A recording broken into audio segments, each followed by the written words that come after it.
Before we get started, what happened to Tony? I'm right here. Like, She wanted to before show we get Altadena. started, I was going to slip in. Altadena. I You do cannot that. believe this My bad. is our fifth season. 5. 201 episodes. That's right. I feel so proud to be part of this team. This wellness stuff is really going to get me emotional this season because what does it take us about? It takes us about 2 months to do a season. Something along those lines. Yeah. About 50, 40 shows in 2 months.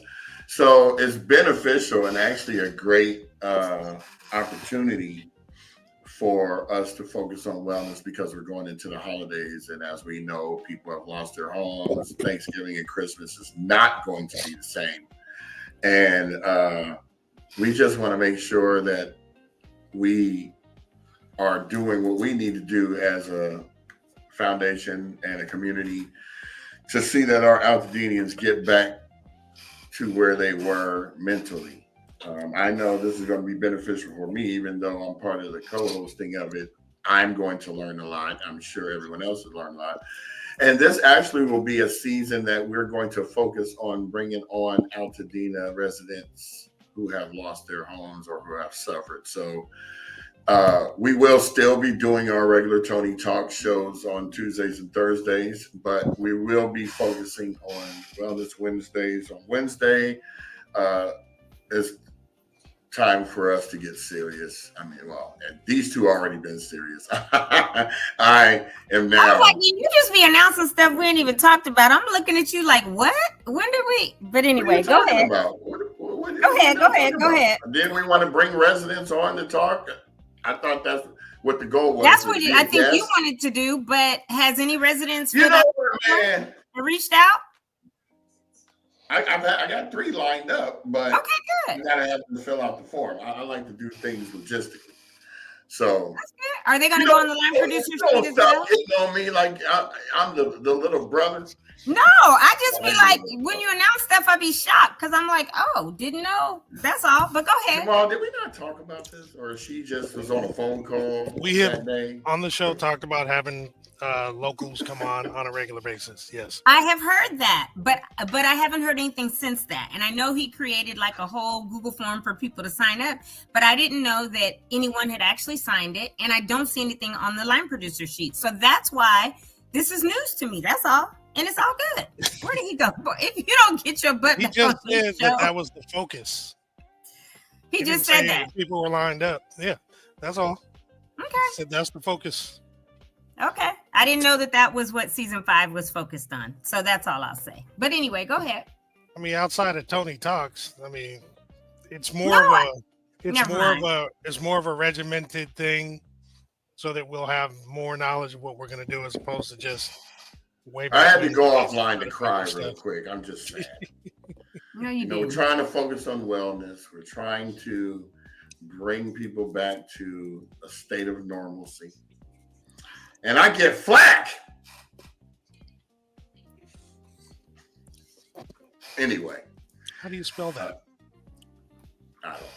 I can't even spell anymore. I'm just I'm kind of like a pawn in the game here. Welcome to episode 201, everybody. It is Wednesday, October 22nd. In addition to, hold on, let me do this real quick like we normally do. Guess what today is? Wellness Wednesday. In addition to being hump day, despite the beginning of the show, it's still a fun show. Everybody's having a good time. There's no tension right now. Is there co-hosts?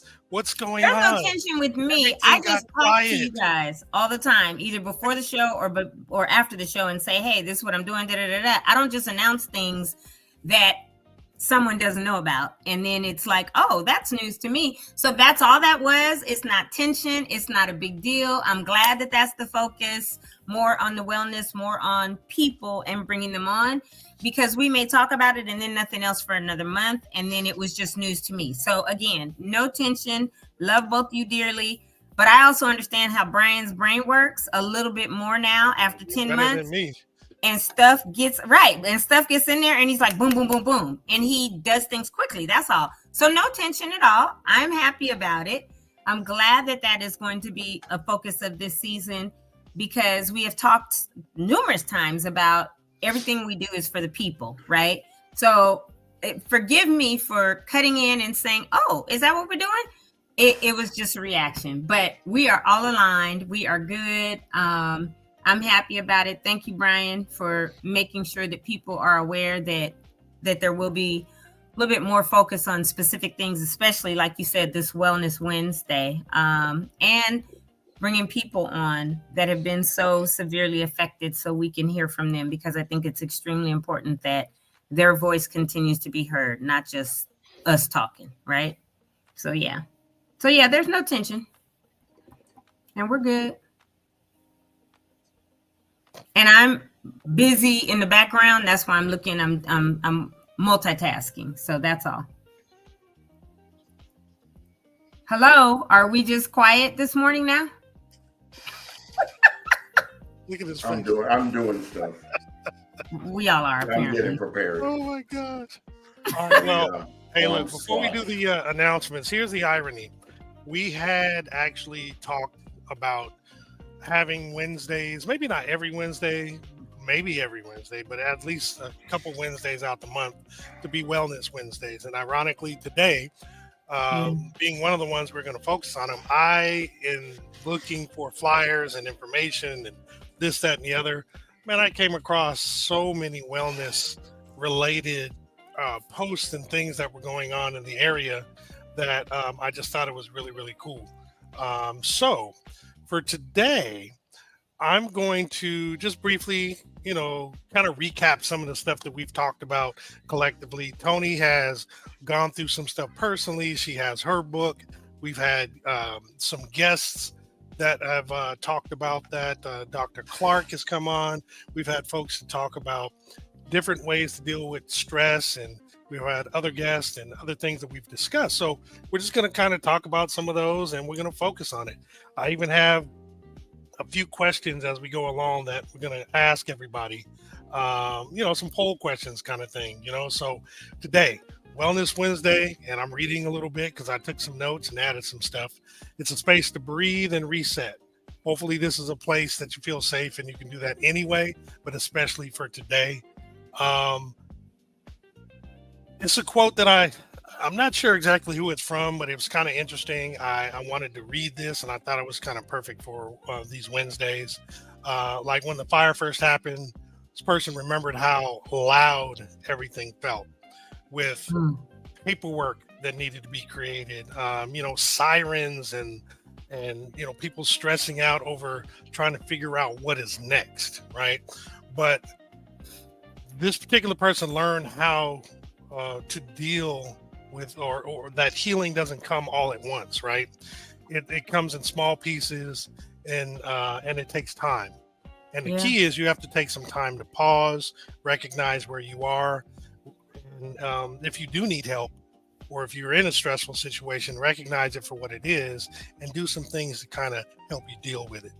So today we're going to talk about how stress shows up, ways to kind of ground yourself, some resources, the role of community, and small steps for self-care. Let's see. So we know that the body naturally responds to change and danger and all this kind of stuff. So stress is natural. This is something that we all go through. It's a normal thing that we do. But what happens now is oftentimes we hold on to that, and we have to try to figure out how to get unstuck in survival mode, because in a way that's kind of what we do. Let me see here. So a lot of things we've been doing, or a lot of folks who have been, kind of dealing with the fires, they're in a constant state of alert, really focusing on, what's happening with the insurance, what are some of the updates, looking at some of the construction situations and what steps need to be taken for, the rebuilding process. There's a lot of things to kind of focus on, in addition to living your life, working your job, dealing with your spouse and or family. So you package all that together, and it's really hard to manage your emotions. So one of the things that we actually are suggesting that folks do is really, again, take a time to breathe. And of all the things, I'm going to ask you, Brian, and I know, Tony, you've mentioned a few, and I'll have you chime in as well. But for some of the things that people have talked about, like Dr. Clark and some of the other people, like, and Tony, you yourself from your book and your experiences in going through therapy, what are some of the things that you kind of picked up on in terms of how to deal with your stress right now? Brian. Please. I've been watching this show called The Pivot that's hosted by Ryan Clark. They used to play for the Steelers, and Boris Cujo was on there last night. Mm-hmm. And he was really praising the show and creating spaces for men to talk to each other, because we carry the weight of the world on our shoulders and we're not supposed to cry. But you come into these devastating situations in your life that are unexpected, and emotions that you thought you had buried down deep inside come up at the worst time.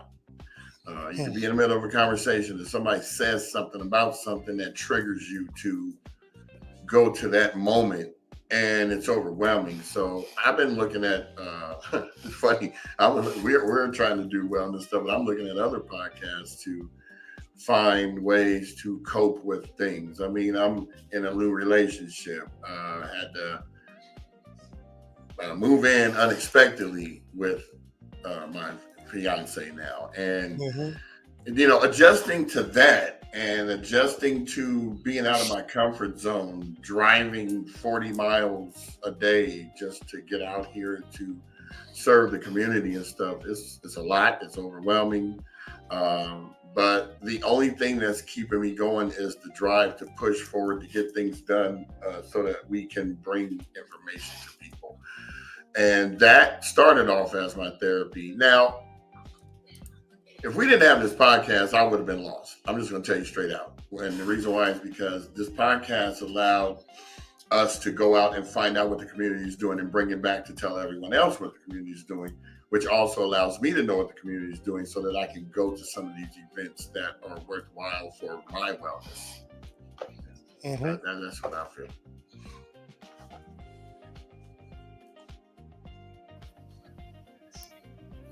That's good, Brian. That's what you were saying you watched last night was what I think I touched on a little bit last week when I said men are told not to cry and have so much, like your words, what you just said, the weight of the world on your shoulders. And it's so unhealthy and it's not okay anymore, right? It's been passed down generation to generation to generation. And I don't know about the white community because I'm not white, but I know in the Black community and in Latino communities, the same thing. And I believe even in the Asian community, because someone recently, I was watching something and the guy was talking about, he's a doctor and he hates it every day because this is what his parents wanted him to do, not what he wanted to do. He wanted to be a musician and he's really, really, really good. But he went to, and this reminds me of where your children are, Jamal, at Arcadia. I know when Seth went to Monrovia and they would come over for their band days and stuff, and I would talk to parents or some of the students, they don't have a life of their own. They have about maybe 4 to 6 hours in a 24-hour period of their own. Well, let's say 8, right? Because they've got to sleep also. But it's very, very few hours that they get to just enjoy life and have fun because they're told basically what they've got to do. They have all these extra, they have to be in the AP classes. Like they have tutors for hours of study so that they get these AP, classes, high A's or whatever, and they can score high on the test for, and you can test out, right? And then they have all these extracurricular. They have to be in band. They have to be in sports. They have to be in music simultaneously. Like how? And so they're so pressured, and you're going to be a doctor, a lawyer, a this, that, whatever. And I think the pressure on Asian kids and maybe even Asian men is more than it is on some of the other people of color, just because I talked to the kids and some would transfer from Arcadia to Monrovia, and they were so happy because they didn't have all the pressure that the school has, right? I know people that are African-American that live in Altadena, Pasadena, and would send their kids to Arcadia because they hear it's good academically. And by junior year, they're transferring them back over to PHS or Muir or something because it's not sustainable. And those are the words that I've heard. It's just not sustainable, the pressure. So for people of color, primarily for me, my focus is on my culture, my race, Black men. Then I would say Latino, Asian, Filipino, Indian, Native American, whatever. It's hard. And that's why I said last week, we see you, we recognize you, we acknowledge you, we love you, we need you, because the pressure, and I'm a woman, and I know the pressure that's on Black women, right?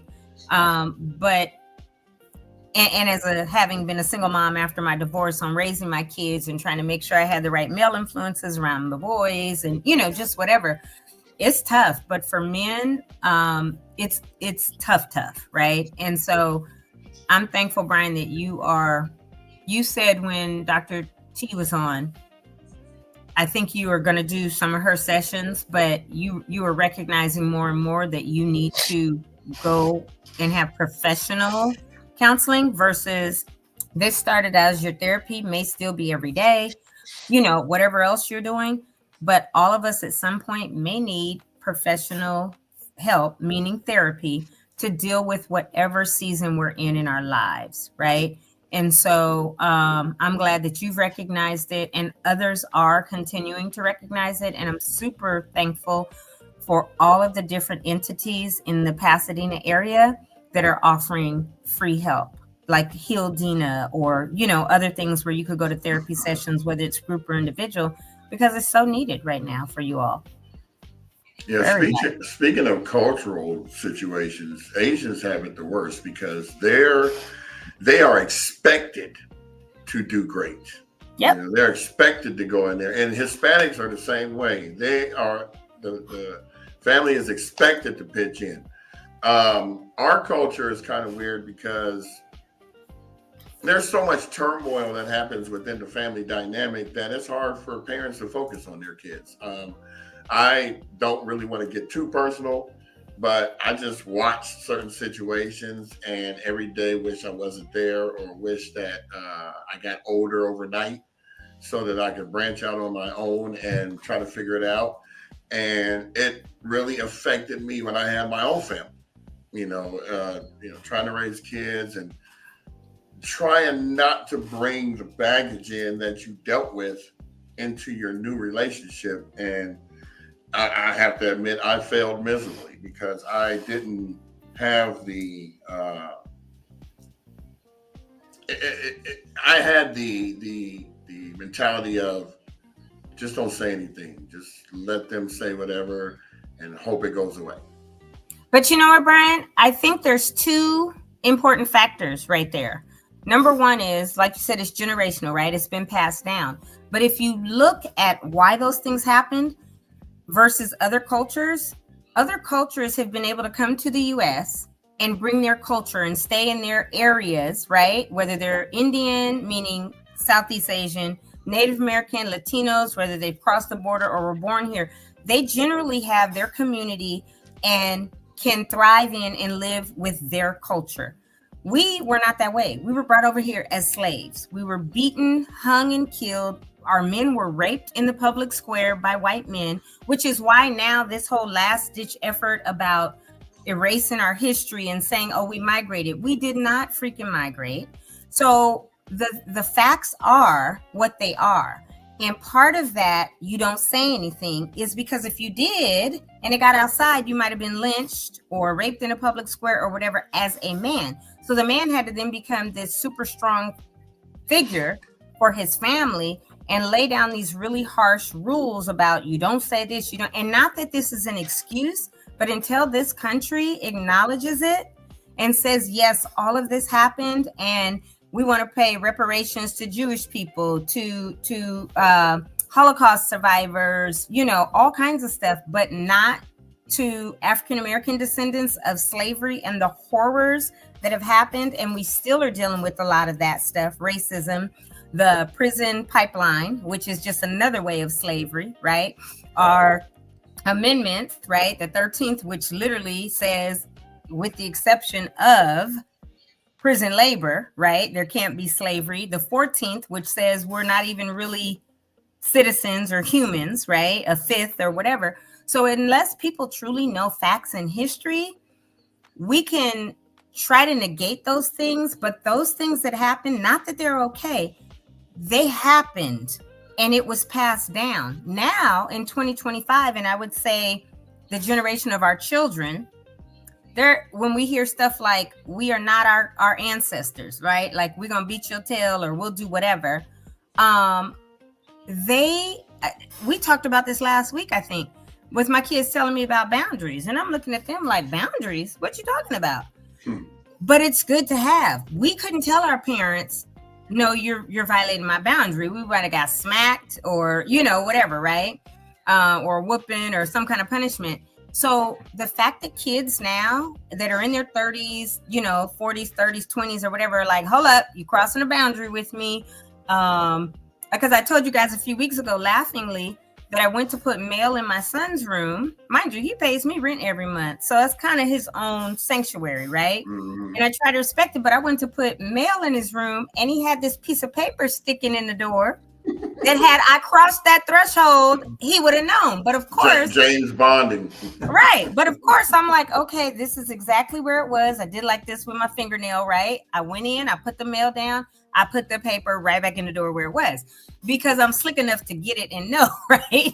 But the facts are, like, you missed that hair he had at the bottom, though. Okay. It don't matter. Some days I slide the mail under the door, other days I do whatever. But then there's days I go in there and maybe he wasn't feeling well and the bathroom is a mess and I'll clean his bathroom. And he's like, oh, thanks, Mom. Right. But the facts are, like, we had real trauma happen to our entire culture, right? And we were separated from who we truly were through this slave trade. And so we've always been either crabs in the barrel, trying to get out, trying to one up somebody, trying to do better. And when you think about a meeting I was in last night talking about, we could lose where we were, our standing as African Americans, Black people in Altadena, and go down to the levels of the 1960s. No, we can lose that if we allow that. But instead, if we say we still got mom and daddy's lot or grandma and grandpa's lot or whatever, how do we make sure that as a family we keep it? If that means we got to come together to say, let's do a loan to rebuild for those that need that, or let's put 2 houses on here if the lot is size enough, or a house in an ADU, so that, guess what? You're my niece or nephew, and instead of you going paying $3,000 a month to go live somewhere, you get to rent the ADU in the back. And it might not even be $1,000 a month, or it might be. And then that goes into the bank account that the family trust has, right? So we have to think of things differently. And how do we make sure when we talk about creating or keeping generational wealth, how do we do that? And how do we bring our community back together and say, what happened to us was never okay. The U.S. may never acknowledge it, but we can always acknowledge it, acknowledge our ancestors that died before us to make sure we have the rights that we do have. And what do we do moving forward? And how do we become better as a whole, as a community? And that means we talked about Ubuntu, right?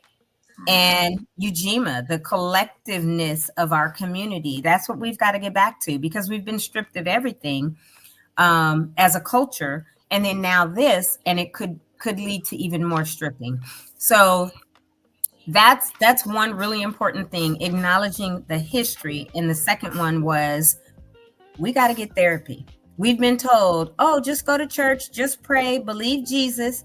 Well, I do that. However, I believe in Jesus and therapy. And sometimes I may have to cuss somebody out and then go say, Jesus, I'm sorry. Right? I mean, that's reality. We're human. I'm not perfect. I'm not God, so I'm not going to be perfect 24/7. I'm not saying, oh, you do this every day and then just be like, oh, I'm sorry, God, forgive me. No, that's not true repentance. But the facts are, it happens. Even, with clergy, right? Sometimes people lose their stuff. It happens, but you take even that experience to try to become better off of each experience. And so the two things are history. Historically, there are some real issues that still have never been addressed. And then now, looking at, as an example, our younger children, right? Who are saying, no, I'm going to therapy. Oh, I can't come over, Mom, for Sunday dinner or Tuesday dinner because I have my therapy appointment. And then me as a parent saying, oh, I appreciate that. And then maybe even talking to your kids and saying, well, you know what? I see some changes or this or that, and acknowledging that maybe we need to go to therapy. And so I think those are two extremely important factors that we have to really look at, Brian, and don't carry that burden on yourself. And we as parents have to release those things, that this happened in my family and then I totally screwed up with mine, because I did too. But I talked to all four of mine and was like, hey, part of it is true history and being told don't say this or whatever. What do we all learn? What goes on in this house stays in this house, right? You don't take it outside. And then me on top of it with the PTSD stuff from the military. So I learned a lot about myself through therapy. And even though I did it with the military, I did it with the private therapist last year. And he's on speed dial in case I'm having a bad day. Like, bruh, I need some help today, right? And he'll be like, what did you go through? And 9 times out of 10, I therapize, and I know that's not a word, but I'm gonna say it. I therapize myself, because when you go to therapy, you're just talking to somebody. You do the real solutioning. They ask you a bunch of questions. You give them the answers. They're guiding you. Exactly. Yeah. So I do a whole lot of therapizing myself in this garden and in this yard when I'm talking to myself and answering myself. Marcus brought up a great point. Having a supportive partner in inner circle is key as well. So I'm going to give you 2 examples. One, shout out to Sherry for supporting me, sticking in there, not giving me problems, seeing the situation, because her mom was involved in the same situation. We lived around the corner. And shout out to my therapist for the past 30 years, Jamal Smith. No, dead ass serious. I talked to this dude about everything. I've gone through problems. I've gone through court crap. And this dude has always been there. No judgment, no bias. Tells me when I have already said that before. It breaks me down. So I won't continue that same repetitive venting, because sometimes I just got to get it out. And there's not too many people you can trust to talk about problems, because you don't want people, you tell them your personal stuff, and next thing you know, it's coming back to you in a whole different way. And you're like, I can't do it. So I'm grateful for those two.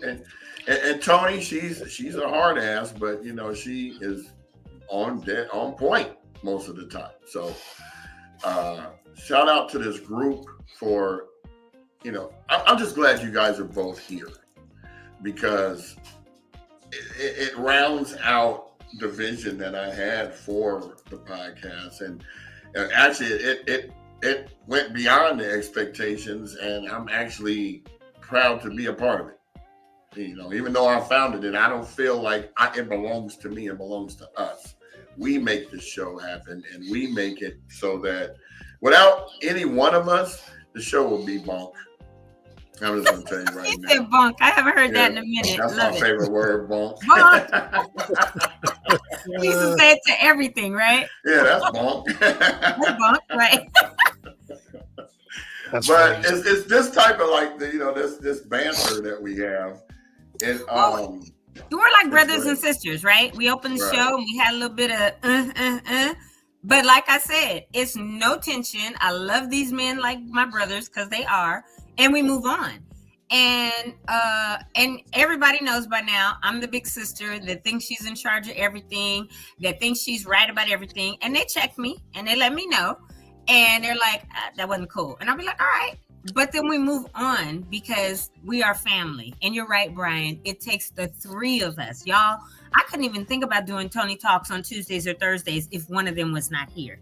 And sometimes if we're late, because one of them might be, I have to wait because I could not talk to someone, bring people in and out, look at the comments, pop them up, do all this stuff that they do because they even know like the right code to. And it's funny because Brian said this a couple weeks ago. Brian sends us everything. And I'm stubborn and I'm like, I'm not looking in that email. I told you that. You created it. I'm not doing it. And he's like, Tony, I did this so it's easy for you. I'm not doing that. So since you know the code to it, you get on and you put it in. That's the kind of stuff y'all don't even realize we go through in the background because I'm not doing it. I'm prissy and I have my brothers to do it. So why am I even going to exert my brain to have to do it, right? And so that's the stuff that you guys don't know and don't see that we do on a regular. And I couldn't do it without them. Hello. Well, I agree. I think this is meant to be. And to your point about me helping you with the therapy. I mean, you've said it to me before. Hey, it's an honor to be, to help you out. To me, it's just being a friend. You know what I mean? That's just what I do. That's why my group of actual friends is small. I got a lot of folks that I know a ton of people, but the people that I bring in close that would be open with personally myself is small, and it's usually those same people that are comfortable enough to be open with me because I definitely hold I think it's an honor for someone to be able to be honest with me and share with me some stuff that they hold close to them and it's serious and is meaningful to them, and I hold on to that. If it's something you don't want me to talk about, I do the same thing. I mean, I won't talk about it. Thank you, Marcus. Marcus is a great person to talk to as well. We didn't really know each other that well before. I think I knew Todd more so than I do Marcus before Kira and I got together. But being part of the family, he and I have gotten to know one another a lot more, and I think it's really, really cool. I feel comfortable enough to share stuff with him, and he shares some stuff with me, and I think it's stupendous. Just on a day-to-day basis, regular stuff. But you throw in the fact that folks are dealing with these fires and stuff too, it just multiplies or it makes the dealing with stuff a little more challenging because you lose focus on recognizing, in my opinion, people are losing focus on recognizing that they are in stressful situations because, like I was mentioning before, it's so loud with focusing on paperwork, trying to focus on what the next steps are, trying to focus on where you're going to live next, focus on, you don't have any clothes and you got to, figure all that stuff out. I remember when Marcus finally got the spot and his family got the spot where they are right now, he was like, whew, relief. But then it's like, well, shit, I don't have anything. Like, I literally have to get a couch and get dining tables and chairs and beds and dressers and forks and spoons and plates, and you know what I mean? So it's one of those things I was taken aback because although it makes perfect sense, I didn't have to deal with that. Yeah, I was kind of indirectly affected, and I've been trying to be supportive and all that kind of stuff, but it was still kind of a reality check for me. Be like, damn, they are really going from ground zero, and there's so many other people that are doing the same. Yeah, I wasn't one of those that had to deal with that, and so I just happened to be fortunate enough to have a place to be and to have a support person in my corner. I thought about that all the time.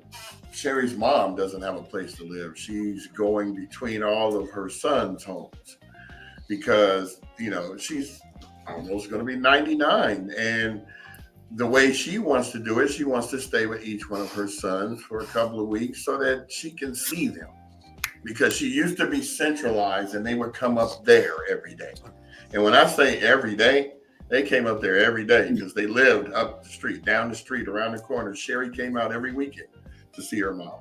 So I didn't have to go through that. And I really feel for the people who did, because that's the worst. when you got a family. So I feel for Marcus. You got a family. You got no place to live, and Marcus, he's probably suffering more than all of us because he's the man. The weight of the world is on him. He's got to figure out things. I remember a few months ago when he came on talking about how his kids got tired of getting out the car standing in donation lines. I mean, that is more of a burden on you too, because now what can you do for them? You can't do anything except be there. So yeah, it's a hard road. It's a hard road. I feel for everybody that's going through it in their and the different scenarios that they're going through. So I feel that, this podcast is a blessing because we're focused on our town. And I know I sound like a broken record, but I don't see any other towns doing this. The views get built up from stupidity from other people's podcasts, and that's you. You do your thing. If that's what you do, and it has no meaning other than just to be either ratchet or goofy or stupid, that's fine. And I watch those too. So, that's to take my mind off of reality. Sometimes as well. We got to have some balance. Yeah, but we like don't you get said crazy like these. No, I got you. But the whole thing is, I'm dealing with it, and that's the only thing I can do. And you guys give me life to wake up every day to come do this. I mean, I have a purpose. This is the reason why I wanted to do this. I wanted to have something to do because I lost all my equipment for doing my businesses. Most of it is never going to get replaced because I'm not even on that realm right now of doing anything. I can't even focus on business right now. The only thing I can focus on is helping this community and getting us back to where we need to be and just being a pillar in the community. That's basically the benevolence in me, passed down from my father to keep going. He set a great example for that. Did you need me to make a link, Tony? No. I gave Jamal that, or I sent you guys that in the WhatsApp a couple days ago, and you said we could barely see the writing because of the colors of the flyer. Oh yeah. But that goes to their I think Eventbrite. But the fact is, we're talking about this today, and there is something. The 27th annual Real Black Men Short Film Festival is this Friday. Black Hollywood Education and Resource Center will host its 27th annual. It's Saturday, from 10 a.m. to 6 p.m. Tickets are like $40 on Doheny in Beverly Hills. But it says where you can see powerful short films, meet emerging Black male directors, and hear dynamic discussions. So I would venture to say that this film festival, the Real Black Men Film Festival, will also touch on some of these subjects, right? Mental health, wellness for Black men in the Black community, some of their experiences, their lived experiences, because we know art imitates life. We hear it in music, we see it on the screen. And so this will probably be a really good event if any of you all want to go to that. So I was putting it there so that you can show it, because I think you did it in the announcements, Jamal, but I didn't yet. I have it, but okay. I have it now. I'll add it. I just made a short link for it and I put it in the comments, but I'm gonna put it in a banner right now so that you guys can or we can post it up here. That's cool. And I'm not sure if you had put this up here before, but Marcus made a good point. Some of your greatest friends or family and your brothers and sisters are blood by transfusion, injected with experience and tribulations. I think that's true. I mean, obviously, I don't personally have siblings, but I feel close to, like I said, the handful of people I'm close to, I hold them dear, and I do consider them, brothers and sisters. And it's kind of funny. Well, not funny, but it's kind of cool because Marcus and all the cousins, in the family, we call each other, instead of cousins, we call each other brothers and queensins instead of, so it's like brothers and queens. And it's actually a cool kind of concept. And I just like it. It's really cool. But so I just slightly want to modify. Part of what I want to do is kind of share some of the stuff we've talked about before and some of our guests. One of the things that one of the folks we had on was Dr. Tamitra Clark in the recent past. Tony interviewed her for the second time she came on with no technical difficulties. It was really cool. One of the questions that Tony had asked, and I'm just going to play this short clip real quick, is what do people do, at this juncture in time to move on once, given the current situation that they're in. And this is what Dr. Clark said.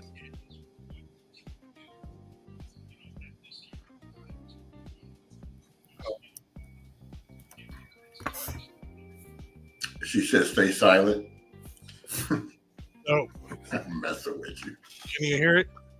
I can't even see it. All right, hold on. Sorry. That's what I was saying. Did she say just take a moment of silence? Hold on. All right, cool.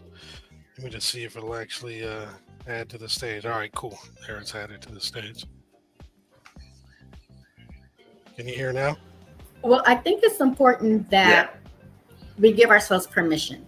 What we don't do as a people is give ourselves permission to grieve, to feel the emotions, to do it when we want to, how we want to, where we want to. So that might mean if I'm driving up late and I look where Rancho used to be, I might pull over and have a moment right there and allow myself to feel whatever I need to feel at that moment. For students, they may go by Elliott and just stand there and look and like, this was my school. Yeah. They need to be able to recognize those things and then be able to give it a language. Because what society has created around grief and loss is so inadequate.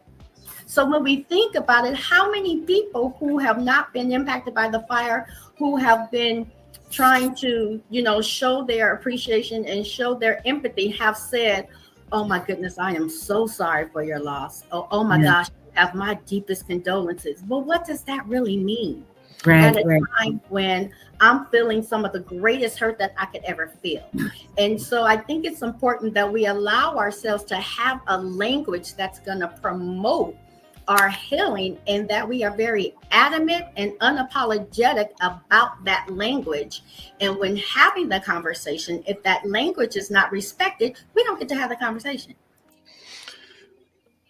I think that was period. Fabulous point. We don't get to have that conversation. That's what the young people say, period, right? Yeah. I thought they said 6'7". They do say that too. They do say that too. You know what? One of the things I wanted to just look at, one of those comments that says that friend word has so much meaning and used too loosely. Marcus, let me tell you, a couple of years ago, God told me, stop calling people your friends. The majority of people you know are acquaintances and associates. Because a friend truly is someone who would give their life for you, who would lay down their life for you. And the majority of people we give that friend title to are not willing to jump in front of a car, a bullet, a train, no, nothing, will not give their life. So after that, I started recategorizing people, because I might go to lunch or dinner with you or hang with you every now and then because we go to church together, stuff like that. And people eventually will truly show you who they are. And when they do, believe them. And I went through some stuff with some people a few years back, and they don't have the access to me that they did before. They don't get to call and have conversations with me like we did before. They don't get to know personal details about my life anymore because they're not truly a friend. They are an associate or an acquaintance. And I literally, when I meet people now, I categorize them, right? Because somebody will say, "Oh, you got put in the friend zone," or whatever, especially in dating relationships. Well, no, because they weren't even a friend. And you've got to, you know how we say you should be able to count your true friends on one hand? I have probably that, and my best one probably that I call like a sister is in New Mexico. But people need to really take a good evaluation and look at their life and the people that they are surrounded with. And don't be in a clique because you have similarities, because a lot of people still that are grown have cliques because they have similarities, right?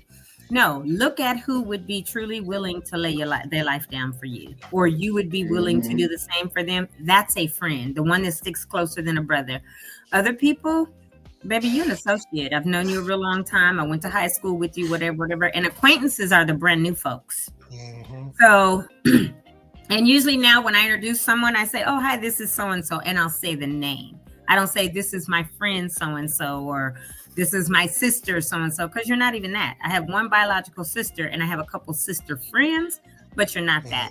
So I think people have to really look, and that's not being negative, but take a good look and evaluation of your life and make sure that you categorize people according to who they really are and just have it done appropriately in your life. Save you a whole lot of trouble and give you a lot more peace. There was a post I put up a few months ago that said, the things I do for people, they would never do for me. And the reason why I put that is because I noticed that there are a lot of takers out there. They'll take from you. They'll take all your energy. And when it's time for you to make a deposit and for them to give back to you, nowhere to be found, too busy, a variety of other excuses.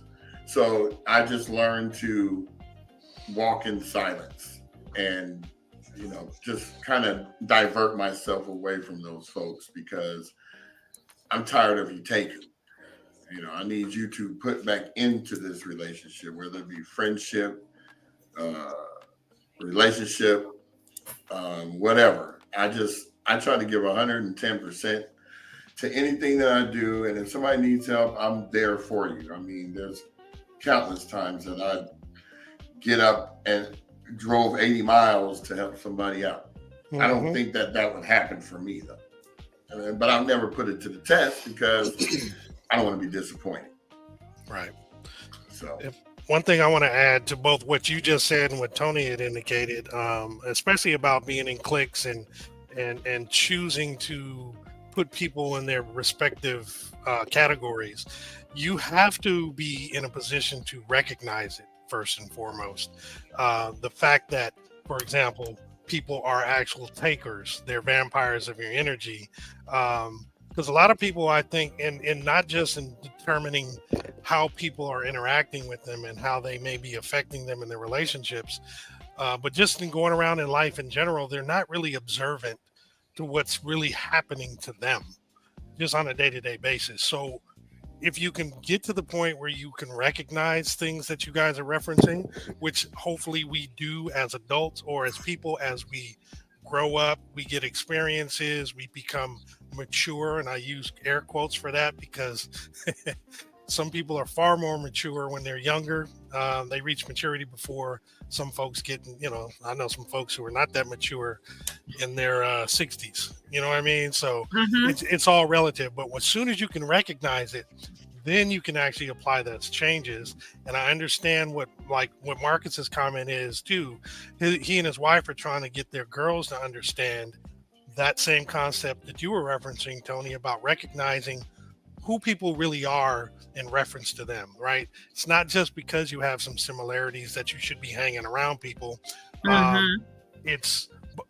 at the same time, you don't, especially kids, you won't really grasp it until you get slapped on the hand, until you come into a bad situation. Bless you. Until you hang out with some folks that you think are friends, and then they do something to prove that they're not, right? So hopefully the key is kind of move through, in my opinion, you're moving through life and building these relationships with you being honest, being helpful, being true to being a good person. And you'll actually find out, hey, not everybody is that way. There are certain things that people are going to do that are going to give you red flags where you have to experience it first and get burnt a couple times, hopefully just once, but hopefully you learn from that. And then as they say, you start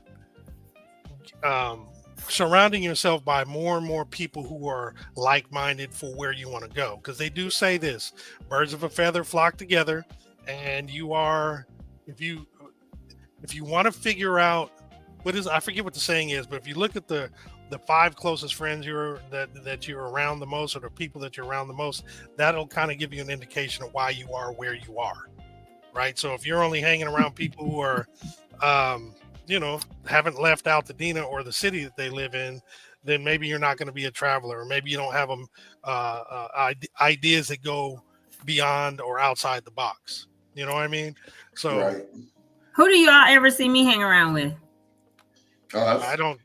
Yeah. Me, myself, and I. Yeah. I am my best friend, because I don't do all that. And y'all know I will get on a plane and travel the globe by myself or whatever. And I love doing adventurous things. And too many times I hate traveling with groups, because people want you in the group to do this at this time together. I'll be like, I'll see y'all at dinner later or whatever, right? And people get mad.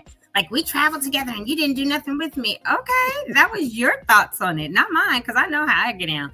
But at the same time, like, I don't do cliques. I hate it with a passion since probably Elliott Middle School, and I saw how women behaved. And so I don't do all that. And hold on one second. They already make enough movies about it. Hello. Well, you know what's funny though? It's funny that you mentioned that. About the movies. I used to get really upset. I'm sorry.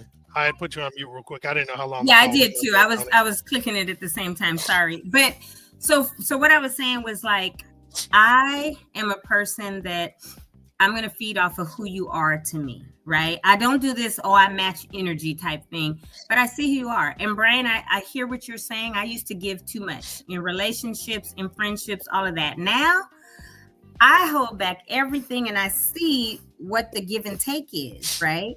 And trust me, I hold my give like this now, where my give used to be like this before, right? I hold my give close, because we're supposed to protect our hearts and our minds. And when you give too much of yourself, there are those that are nothing but takers, and they will bleed you and suck you all the way dry. I've had it, and not no more. Now it's okay. Let's see what you get. Because a good indication is go break bread with somebody, go on a meal, and see who is ready to pay, or see who starts hemming and hawing about the prices.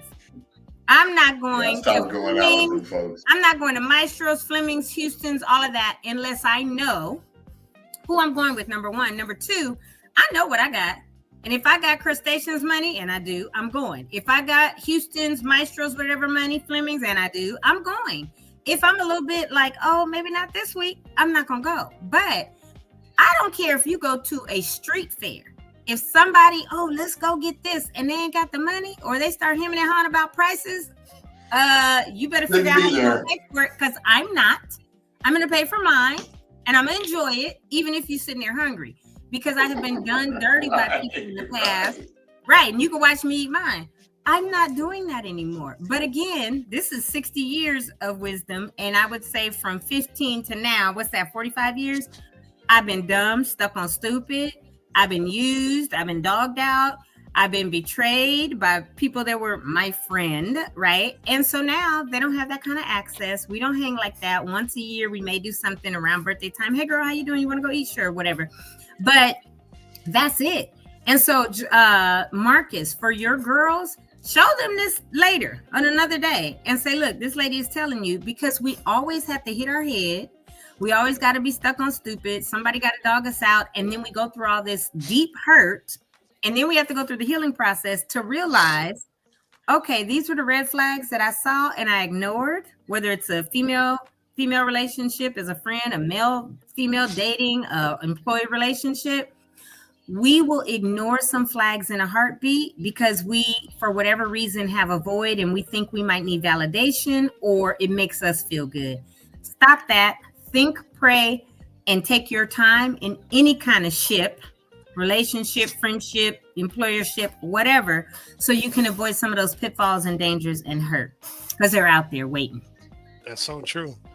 Brian had brought up a comment about how they have plenty of movies about those relationships and how people can actually, in particular women, but people in general can actually be cliquey and plot against other people and, be two-faced look one way with you, and then behind your back they do something else. It's funny that he brought that up because true, they have those. And as my girls, because Marcus and I both have girls, and we both kind of share, and they're both around the same ages too. Mm-hmm. So we share the common concerns, and we've kind of talked about this before. But I used to not like my girls to watch that stuff, just because I didn't want them to kind of be exposed to all that, the stuff that goes on behind, that does happen in life. But then I started kind of appreciating it and briefly talking a little bit with them, because they're teenagers now. They ain't trying to hear nothing, and that's part. And you're not going to talk about everything, especially with Daddy. Definitely not. And that's part of the challenge too. With dealing with these kids, but I've seen them kind of react to some of these things as they've gotten older, and I can already see that they're seeing signs that people are not going to be fair, or they'll make comments like, "Don't listen to them. They're going to stab you in the back. Watch out for that one." So I kind of like that. And I've seen through their true movements, their actual life movements, that they've been stuck. They've had some challenges with some folks that they thought were friends. They've questioned things. They've actually talked things out. Because one of the biggest problems and pet peeves I have with these movies, and they've developed this too, is half of these movies, if not 90% or almost all of them, would not be the full-length movies that they were. People would just open their damn mouth when they saw that there was a problem in the first place, instead of just talk about it. Or those movies where they go to say something and then somehow they're distracted, the bottle drops, and whatever, they can't have the conversation and the opportunity is lost or whatever. So they are having those combos. So I just love to hear the fact that, number one, that you recognize that through your life experiences, and you move better now. And I really just think that they do need to, and I mean kids at this point, they need to have that regular cadence of support, examples, and proof that someone's in their corner trying to give them some good knowledge, but also know that they are going to have to hit their heads a few times, because you can't protect them from anything, and you can't always teach a lesson with words. Yeah. Sometimes you got to go through that with experience. We can tell them everything, but just like, don't put your hand on that fire. What are we as humans going to do? We're going to be like, oh, let me go see. I'm not really going to get burnt. Let me touch it anyway. And so now it's like, okay, let me just say this. And I have adults. So I'll say, I will tell you this. And I usually lead with something like, my experience has been, right? Yep. And even if I'm talking to a person, it's not my kids, and I say, take from it what you will, right? I'm not telling you what to do, but take from it what you will. And that's what I leave it at. So the fact is, like, you can only do so much. I don't give advice. I give experience, and then you take from it what you will and throw the rest away. If you don't like any of it, throw it all away, right? But I think that's a better way that I've learned to do it than saying, well, let me give you some advice, right? Because that's the same. People don't want to hear your advice and telling them what to do. I can tell you, I experienced something like it, identical to it, very similar to it. This is what happened. I leave names out. This is how I dealt with it or handled it. Take from it what you will.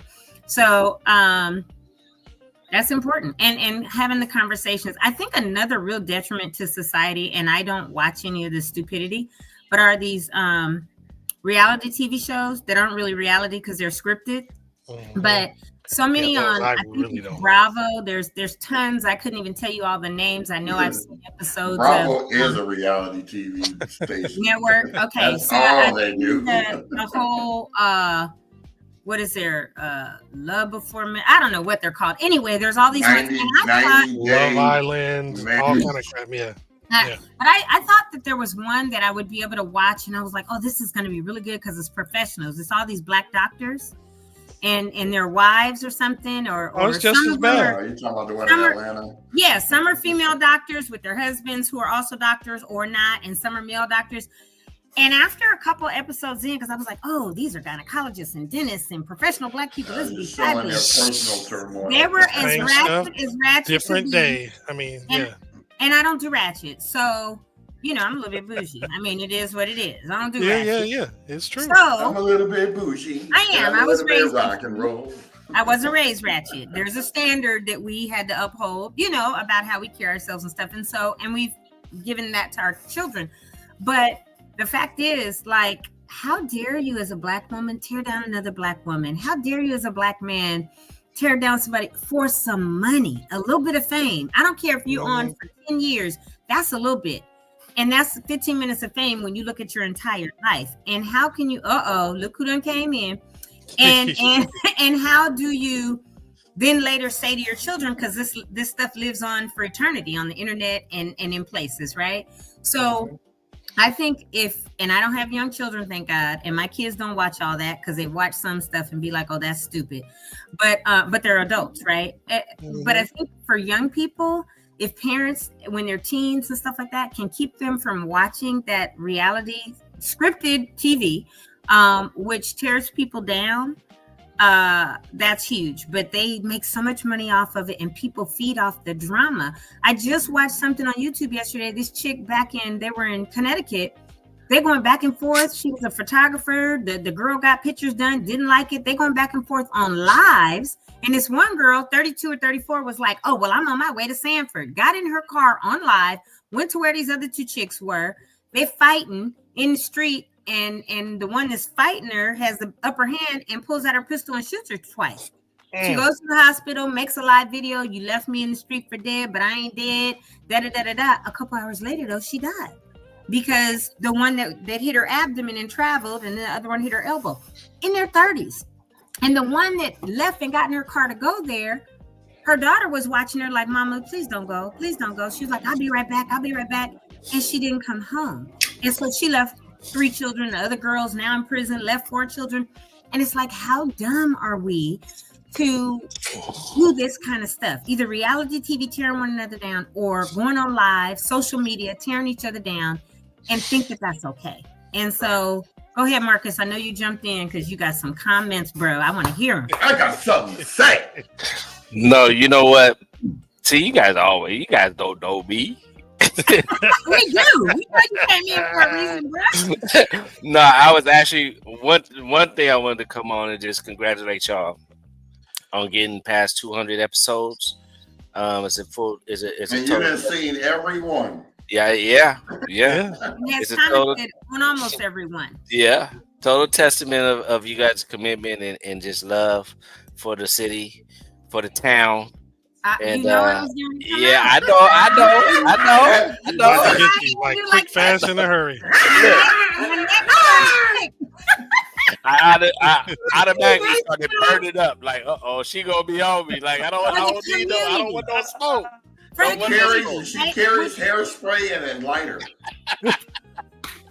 Ready for it. Altadena and Pasadena is a community. So for the community, I know what you meant. It's all good. Man, I tell you, I do. I said, oh shoot, I done messed up, boy. That is comedy. We all get it, bro. Yeah. No one's safe. But I was just, just really enjoying the conversation, and this is one of those episodes that is like everybody can get something from, really.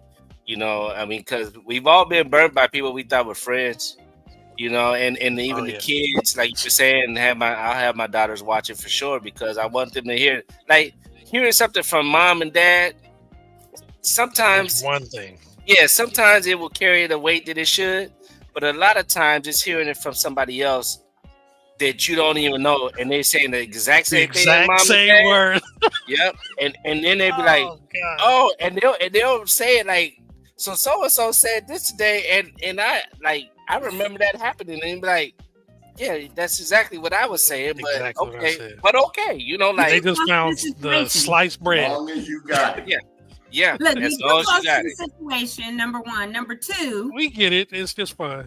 I know, right? But our parents are too close to us to even listen. And you're older, although I'm older than all y'all, but they might still go, oh, this lady said da da da da da da, right? Mm-hmm. Like, it's reality. That's for real. Yeah, I think it's so different now than when we were kids. They think that us being older, makes it so different, and they don't realize how similar it is. Yeah, there are differences. Yeah. Don't get me wrong, but they don't realize how similar it is. The foundation is the same. It's the same foundational shenanigans. It might come off a little bit differently, like them saying period, 6, 7, 6, 9, whatever it is. All this different stuff, but the foundational shenanigans, they don't change. Yeah. It's just a trip, but I promise you, look, I know, and I'm gonna speak on behalf of all 4 of us. I know our game was not as weak as our kids' game at all. Our kids be thinking they so slick, man, and they are so sad. Really, like my kids, I didn't see the crap I was doing. Yeah, it's like crazy, like, and it's just man, that's the frustrating part. It's like, no. I can literally tell my daughter everything she was thinking and everything she thought she was doing, and be like, and I'll go to my wife like, man, they really think they slick, but they are. That's just like my son putting the paper in the door. Yeah, exactly like that. And you almost want them to be better though. It's like, dude, what is this supposed to do? I want you to kind of fool me, but you know, like a lot of stuff. But out of respect, you don't really. I didn't do a lot of things. You know, just because he couldn't see didn't mean I was supposed to be doing something sneaky. So that was a respect thing. But these kids nowadays, they like my son when he lived with me, right? Dad, I don't like vegetables in my spaghetti. I said, all right. So I made him a little one, and then I make a big old pot for me with everything. Come home 2 days later, he's eating mine with the vegetables and everything. I don't say anything. I don't say a word. I just like, okay. So I did this little tradition every time. Make him a little thing with nothing in it, and then I make mine. And he's eating everything. There's no vegetables in the garbage or nothing like that. I'm even sitting there watching it. It's like we didn't have cell phones. We didn't have GPS. We didn't have all the stuff that now you can get busted with as a kid. So you can't lie. Like the reason why I love Google Maps is because it keeps track of everywhere I go. So when I forget where I went last Thursday, I can go look at it and say, oh yeah, that was right there. Now, when I was doing my IT stuff before the fire, it came in handy because, you know, certain people say, oh, you weren't over here last Thursday. I said, according to this right here. Wherever your phone was. It doesn't lie. So. Well, and you know what? They're so, I won't call them dumb, but they tell on themselves. They put everything on social media. They brag, so many of them. I won't say all of them, but so many of them. And it's like, and then they'd be like, Mom, don't follow me on IG. Mom, don't follow. And I'm like, I see it, and I'm not going to say nothing to you. Right. I see that you're out of control with it, and it could potentially lead to some issues. I'm going to have a conversation with you. And that's all. But post, have fun, and this and that. They think by us not following them, we're not going to know. Like, everybody that we don't know. Like, exactly. I don't even have to follow you. Trust me. Like, do you remember, did any of your mothers tell you she had eyes in the back of her head? Oh, yeah. Oh, no. She didn't just say it. I saw them. I saw. But that's the thing. Now we got the eyes in the back of our head, right? Because we have children. It comes back. We know too many people that will be like, "Oh, I saw your daughter." My daughter Hannah is involved. She's an AKA. She's Altadena Passion Chapter. She's on Tournament of Roses. All kind of stuff. Rhonda, Courtney, all of them know her. They'll be like, "Oh, Hannah," you know, Wintermere, all this, and so somebody be like, "Oh, I saw your daughter," and I'd be like, "Oh, okay." I never even mention it to her, right? But sometimes she'll come back and say, "Oh, Mom, I saw your friend Rhonda," or "I saw somebody," and I'm like, "Oh, okay." I still am not gonna be like I'm connected and ratted or whatever. But the fact is, we got eyes all over our head because of where we're from, and everybody will know and be like, "Oh, I told," not purposely, but "Oh, I saw your daughter." And or son or whatever. So the fact is, like in our community, the Dena community, even if we're a little bit to the east of it, to the south of it, whatever, that's still our community. And somebody gonna know somebody, text you, call you, send a picture. That's what I get a lot of times too. They'll see her somewhere and take a picture and send it to me. I'll be like, oh, cute. But yeah, we got the eyes in the back of our heads, on the side of our heads, up here, everywhere, because you know where we're from. Yep. And it's that village. Like, you know, and that's what the kids, you know, it's fortunate that they don't realize it yet, or maybe they do. But as they get older, they'll realize that the beauty of being part of a village is that, you know, you do have those extra eyes and you can feel more comfortable. This is a crazy time in this world, you know? And so it's good to know that you got, you know, folks that you know, are looking out for you. You got all the aunties, the uncles, and the extra grandparents. All because I'm gonna be everybody's auntie. You can believe that. Yeah. And my wife done told my daughters, you better not be out there and have something come back to me with regards to y'all doing something like that. Maybe. You know what I'm saying? Because she and straight up, like, you guys, trust me, you guys, your mom and your dad are from Dina. We will hear about it before you even get home. So don't even try it. Just don't try it, please.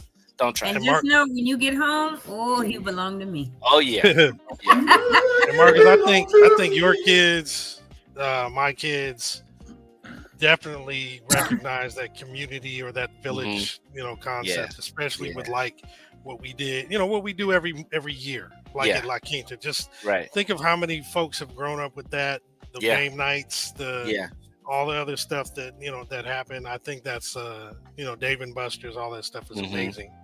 I would like for you to talk briefly about the pictures that you sent me.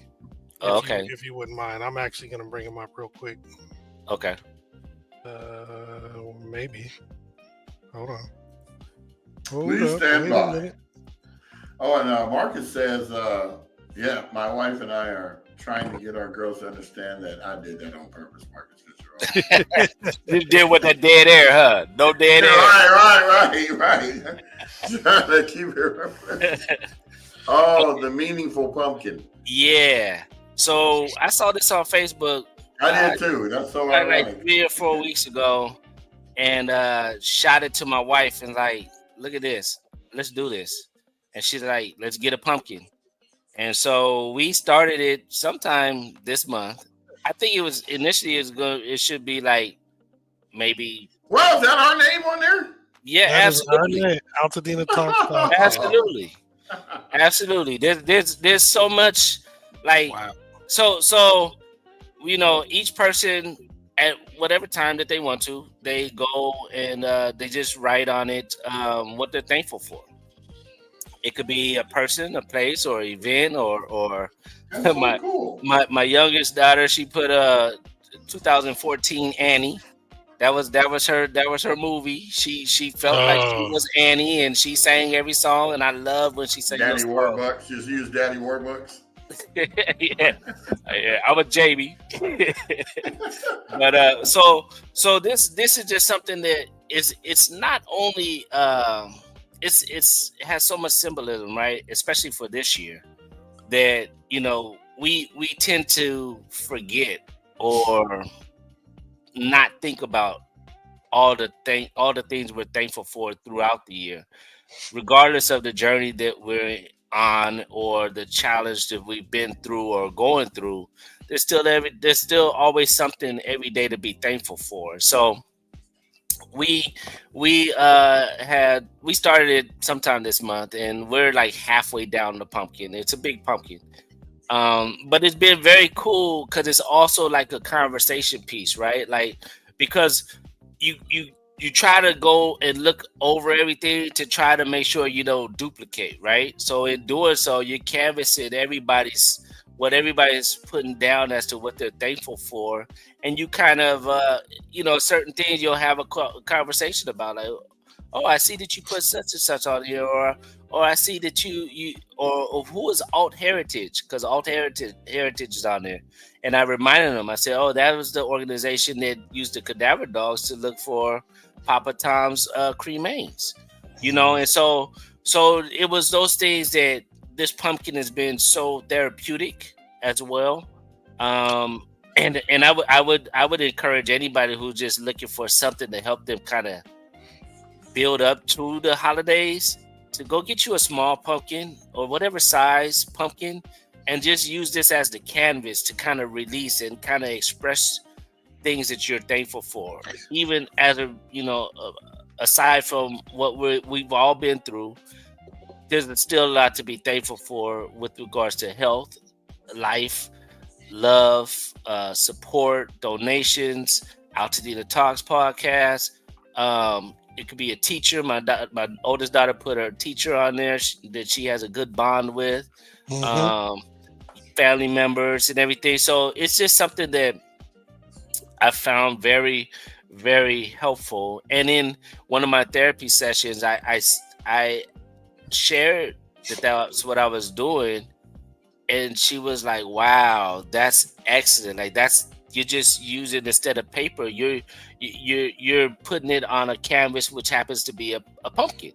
And it has been very therapeutic and been very inspiring at times to read what each person puts on there. And you can see give you perspective, right? Yeah, it gives you perspective, and it tells you how they're doing too. It can tell you how a person's doing based on what they write.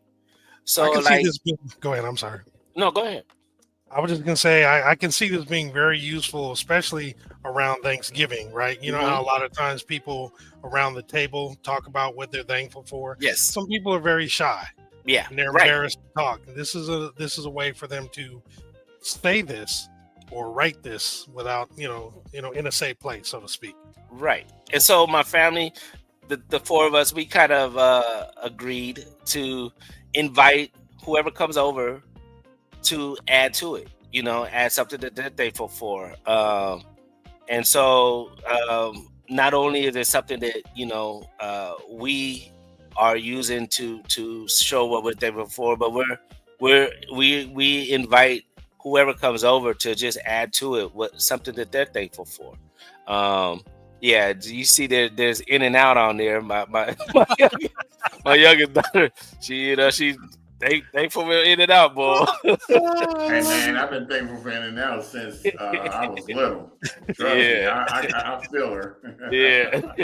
But there's some really, really, I mean, as soon as I saw it, I was like, wow, that's pretty dope. And that's something that, we can all just do and see how it goes, and it really has taken off. It has been very, very helpful. So again, I encourage anybody that is just, this holiday, like we were saying last week, this holiday season, it's going to be, tough, just everything's going to be different about this holiday, where we spend it and everything, right? And who we spend it with. And yeah, so it's just something that you can kind of get things out. And so you're not going into that day with everything still bottled up, and then not being able to enjoy that day, and not being able to just take the day in and being thankful for that day and who you share with and what you're eating and all of that. So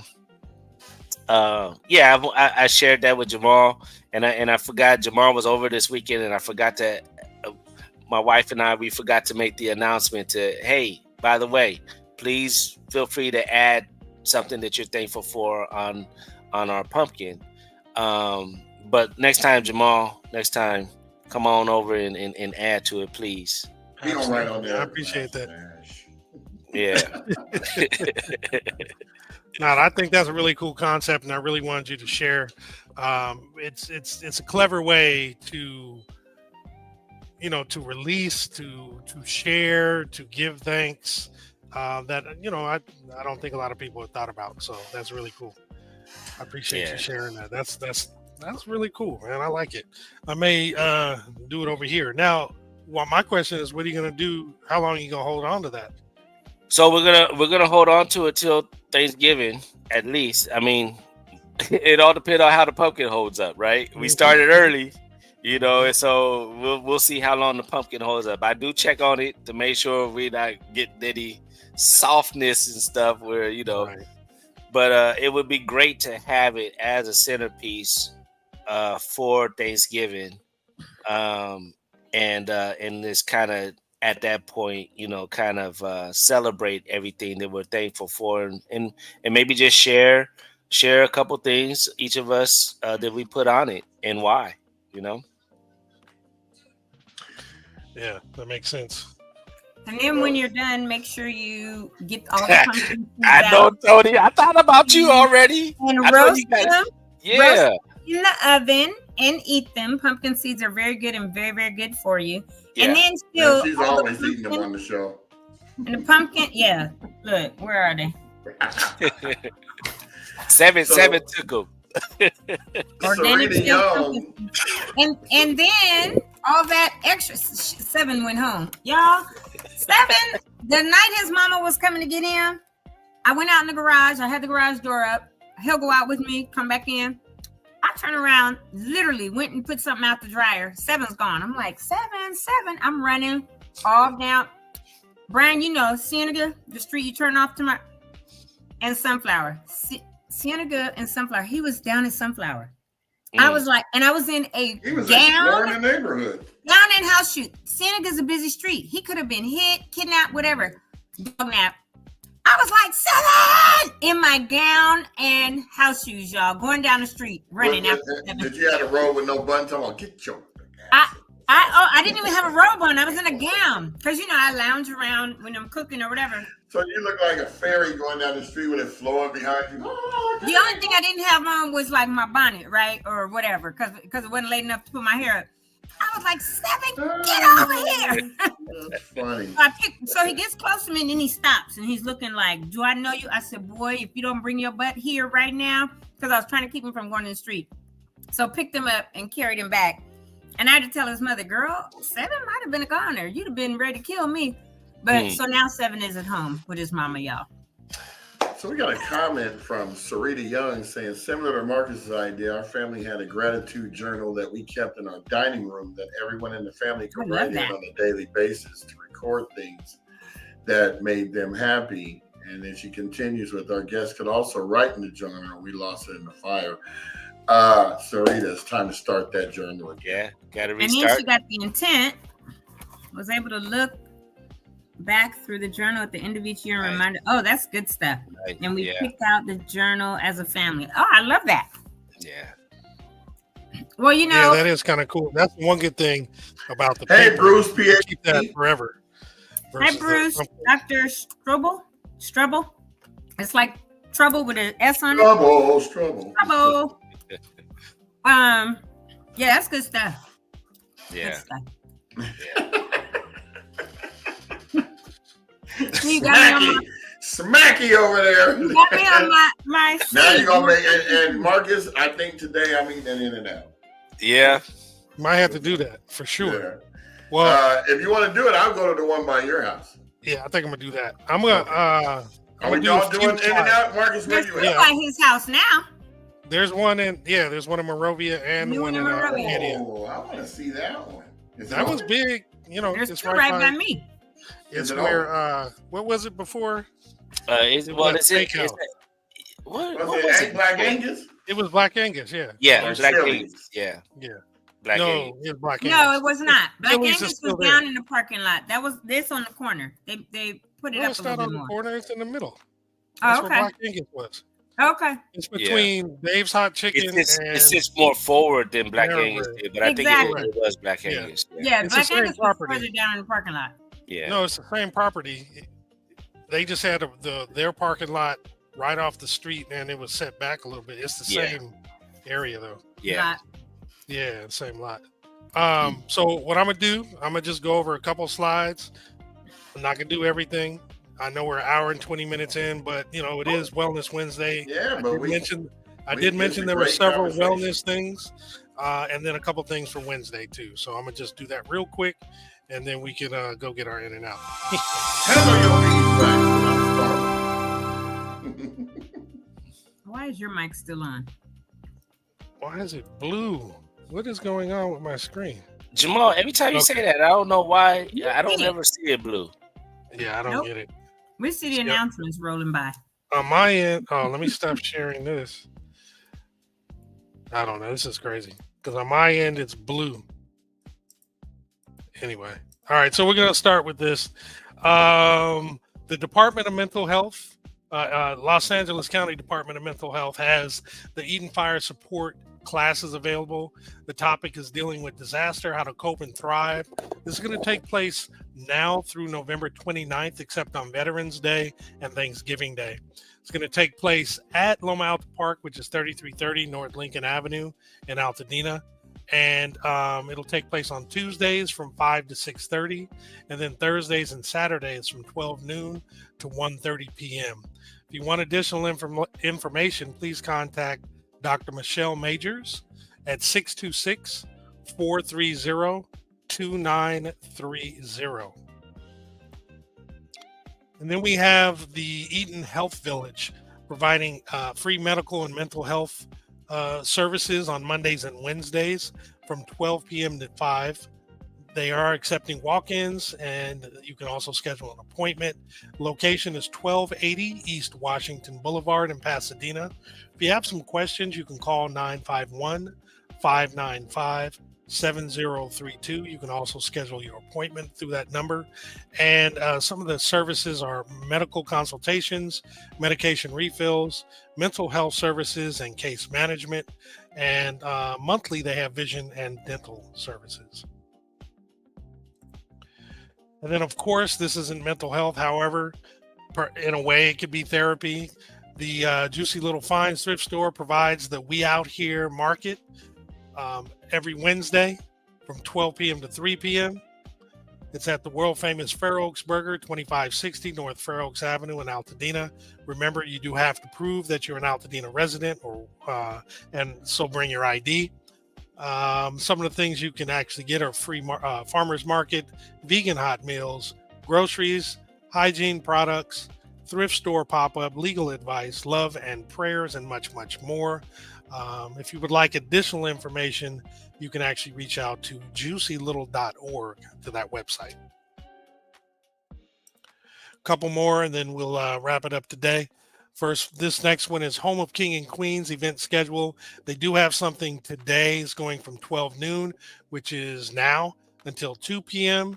It's a free grocery pop-up market. The location is 735 East Altadena Drive in Altadena. If you'd like additional information, you can send an email to homekings13@gmail.com.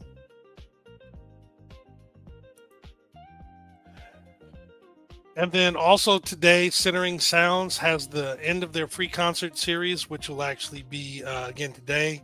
It's going to be an evening of opera and dance. Soprano Anastasia Malarius, the guitarist Tasso Kamanusko, and Lineage Dance Company at the Lineage Performing Arts Center. RSVP is required, so you can scan the QR code or call 626-765-6037 to register. And this is going to take place from 5:30 p.m. to 7 p.m. And then we have Healing Together Support Group. It's free grief and loss support group for LA fires. It takes place every Wednesday. It's from 6:30 p.m. to 8 p.m. at the Maxwell House, which is located at 55 South Grand Avenue in Pasadena, and virtually. It's for anyone impacted by the recent fires. It's adults only, though. Please, is what they're asking. And again, it's free of charge. If you have questions, you can reach out to contact Joanne Diaz Kogel at 818-395-8066 or via email at Joanne, that's JoanneKoegel @gmail.com. And this next thing is happening today. It's a Kona meeting. It will be at 6 p.m. Learn what Southern California Edison plans to do regarding the underground power lines in Altadena. You can scan the QR code to join. And the last healing thing that I have here is their mental wellness. It's Altadena Library District provides LA County's Department of Mental Health wellness workshop for older adults. Tomorrow it'll be grief and loss from 10 a.m. to 11 a.m. Holiday blues will be Thursday, the 6th of November from 10 to 11. And then Thursday, December 4th will be Discover Your Passion, 10 to 11. The location will be the Bob Lucas Library, which is at 2659 Lincoln Avenue in Altadena. Trying to think, is there one more? Yes, there are a couple more. Sorry. Wasn't going to do too many. Thursday, the 23rd, it's a night of conversation and healing with the guest attorney who we had on recently, Nathaniel Mack, for Justice for 626. It's going to be at Second Baptist Church, 925 South Shamrock Avenue in Monrovia, and from 6 to 8 p.m. And wow, I told you there's a lot of healing stuff, so there is one more after this. Dina Heals has the Men Healing Circle, which will be tomorrow from 6 p.m. to 8 p.m. at the Paseo Outdoor Mall, which is 300 East Colorado Boulevard, Suite 151. Again, it's from 6 to 8. Please RSVP by going to bit.ly/DH, that's D as in Dina, H as in Heels, /sacred-lessons. And is this the last one? Yes. Holding Hands in the Soil, Holding Space is a tea prayer for Altadena. Music, meditation, and land offering ceremony is going to take place at the Arlington Garden in Pasadena. It'll be Sunday, October 26th at 12 p.m. It's free with RSVP. If you scan the QR code, you can register or go to handsinthesoil.com. All right, we've had a very full show. And I am back. That is so weird that it was blue on my end. Hey, Jamal, I'm digging the music too. Oh, thank you. Thank you. Let me tell you guys about the Arlington Garden. If you have not been there, it is the most tranquil place that you can go to just hear your inner thoughts. And if you don't know where it is, if you go down Orange Grove, like you're going to the 110 freeway, it's between Bellefontaine and Madeline. You would turn left, and Arlington only runs between Pasadena Avenue and Orange Grove. But there's a designated garden there that's so huge, and they got this big old giant, we call it the bee tree because there's a whole bunch of bees in there, but it's so big that it would take 5 people to hug it if you were trying to touch fingers. Wow. Yes, you really do have to go there. When I was going through a lot of stuff a few months ago, a friend of mine, Rosalind, had told me about it, and we actually went there, and I was like, wow, this is great. I filmed a lot of it, but I don't like to show stuff like that because I'd rather you go there and be surprised yourself instead of seeing it and going, oh yeah, I've been there. Because you haven't. A lot of us live vicariously through videos that we see on other people's pages, and you don't ever necessarily get to enjoy the space, the moment.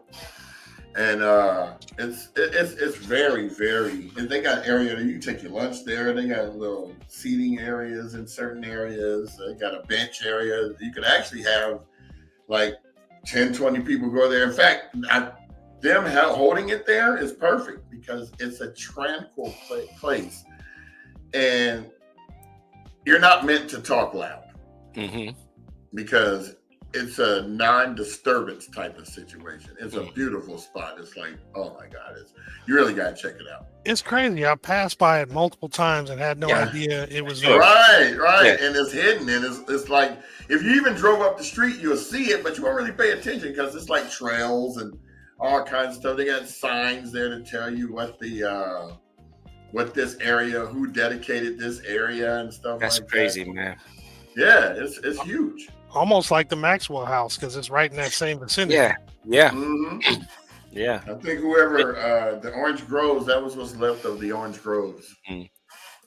There's definitely a lot of jewels, a lot of diamonds in the rough in Dina, all over. Altadena and Pasadena, where hey man, the Huntington Library is like a 2-day adventure. Like there's no they way. got a little garden inside of it and waterfalls and stuff. Man, they have everything. There's no way you're gonna do it in one day. No way. I've never been there. When are we going to get the Pasadena? I need to go. I need to go. Man. I've driven by multiple times as well, just taking shortcuts, trying to get to Alhambra or somewhere, but never actually been to it. Yeah, no, the first time I went school field trip, and I hadn't gone until I think my daughters were probably like 5 and That's not a good date day. It's a good date day, not date night. You don't want to be in there at night. You can't see. But thank you, Sherry. You're so kind. Yeah. I want to thank you for tuning in too. Let's do that. Just put me on the spot. Yes, we can do that, but during the day, not at night. So shout out to Sherry for tuning in and sharing, because she does that quite a bit, and commenting. Thank you. Don't forget about other beautiful gardens around, like Descanso and the Arboretum. But have you all ever gone out? And I discovered it when my daughter went there for college. It's a little bit further out, and right now is their big pumpkin season and all that. But Cal Poly Pomona has the most gorgeous gardens and koi ponds, and you can just drive. It is fabulous. That's an agricultural college, right? It is. Yeah, so that definitely. So when she went there for college, I would go, her first year, I'd drop her, I'd pick her up because she wasn't driving yet and everything. And I would just go if I was early and sit and go to the top part where the gardens are. When I tell you all, like you were saying about the Orange Grove place, the serenity, the peace, the tranquility, and just to be able to walk, just fabulous. So we have so much in the San Gabriel Valley that even now, while people are spread out, if you can't get to Pasadena right now, there are still other places that you might be able to go within your area and see some real beauty. And on that note too, park by Dodger Stadium, huge park. Monrovia Street Fair every Friday. Friday. That ain't a garden, bro. We talking about beautiful, serene gardens. No, but I'm just saying, we're not crazy. No, but we're not where we would normally be. Don't go there during the street fair, but go there. It's nice during the street fair. It ain't peaceful. It's too noisy. Yeah. I know, but look. We were talking about the serenity. Yeah. My bad. No, I enjoy it. Now, Donnie just moved out here, and he goes and hangs out with all the retirees at Monrovia Park to play dominoes every day. Dude, let me tell you, we just drove by there yesterday picking up my daughter from school, and I said, I wonder if they're from Dina. You talking about in Monrovia Park? They're Monrovia Duarte folk. It's by the YMCA. That's Monrovia. They're not from Virginia. Straight Monrovia. Mostly D-Rock and M-Town folks. 60 and up. Yes. And they play. And that's what they do every day. Every day. Yes. My wife asked me in the dozens and talking smack. My wife asked me yesterday. She's like, "You gonna go over and say hi?" I was like, "Nah." She's like, "What? You not gonna speak to somebody?" So when do you go out there? So my daughter goes to school close by there, so I drive by there almost daily. She goes to Clifton. She goes to Clifton. So, just so he'll have reference, because that's right down the street from Don. Marcus? Jason. Oh, okay. Yeah, he's He ain't trying to tell you where he's at. Because I'm just wondering. As soon as I said to school, I was like, "My bad, Marcus." Brian's like, hold on real tight. Hold on, don't be down in No, because after In-N-Out, I was going to go over there to that park. It's real close to the In-N-Out too. But it just felt like they may have been just from Dina for some reason. I bet you Absolutely they knew not. from Dina though. So Absolutely there was One guy was from Dina. He said he grew up in Dina. His name was Gary Lee. But most of them graduated in 75, 76. So they've been there decades. Older than me. Only day we're not there is if it's storming and raining. Donnie said, I don't know what you talking about. They don't get jobs. All of them get a check for retirement. Right. Yeah, they was the end of the unions, probably the unions and the pensions. Yeah, but they be Right. and the way they play dominoes is one game and done. If you lost to it's 2 against 2. Yeah. If you lose, you get up. So Yeah. Donnie was over there. What? He had a donut. It's 2 against 2. It's like 8 people, but it's only it's 4 people, but it's pairs. It's partners. Yeah, you're playing teams. So Yeah. one game, not get up to 150. One game. If we you saying you ain't gonna keep scoring. You just saying Whoever dominoes. whoever dominoes. domino and that partner that group wins, and you get up. And so Donnie lost like 6 times. And so he said, "You're gonna go home with a donut." Wow. Then he goes, after I left, "Oh man, I won 4 games after that." I said, "You sound like that song by LL called 'That's a Lie.'" You didn't want to go over win, please. Wow. Oh man. Well, man, So you hour know and 40 minutes Monrovia's, in, man. That's crazy. Monrovia's homecoming is this. Y'all know what I'm going to say, right? Toodles. Mhm. Oh, there she go. Give me the high sign. Marcus, thanks for popping on today and sharing about the pumpkin and the other great stuff that you were sharing related to the kids and just dealing with stuff, man. We really appreciate you being part of the team and just tuning in every time and supporting us. No, I appreciate y'all. You guys are awesome, man. For real. Like, it's not only because Jamal gave me $100 the other day. Hey, come on, man. I We get talked about that. And put it in the thing. I Just a wanna bribe, give huh? Yes, the other one is on its way. Yes. Well, no, you late. That's why I had to put you out there. I want to give a special shout out to our Instagram viewers, anonymously. Retail Altadena, D Love Sports. That's my homegirl that does all her Stiller podcasts. Shout out to D. Anthony Tunstall, who I sit on a nonprofit in Minneapolis called Evolution of Fatherhood. He joined the show today.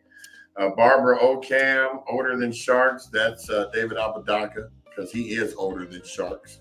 Wow. Rare Cup 1972. Thank you guys for joining us. Thank you, Sherry, for popping in your busy schedule to call me out on date night at the park. No pressure. No Date pressure. day, not date night. Nah, you gotta bring that light. Put that light on your I'm forehead. not going to look, and it's going to be me and the Coyotes and a couple of Bears talking about what you got for me. Yeah. Yeah, so with that, thank you for also joining for the first episode of season 5. Season 5. This is episode 201.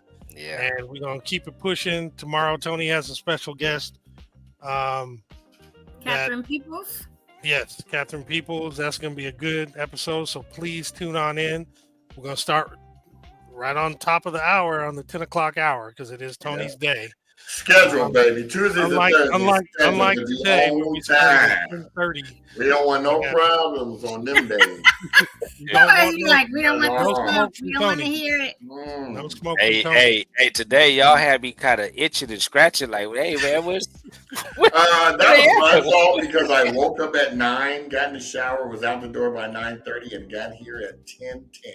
Mind you, again, he's still driving from Santa Clarita. Yes. He's having to deal with that. The journey continues. Yeah. Until I can get a trailer to put someplace, and I'll actually have a spot to be. So, yeah. All right. Well, I finally found the outro because we had to set up everything. I forgot to do that. But anyway. Yeah. We'll use a different one for recording our learning. Your volume down. Oh, yeah. So, peace, everybody. Have a great hump day, and we'll see you tomorrow.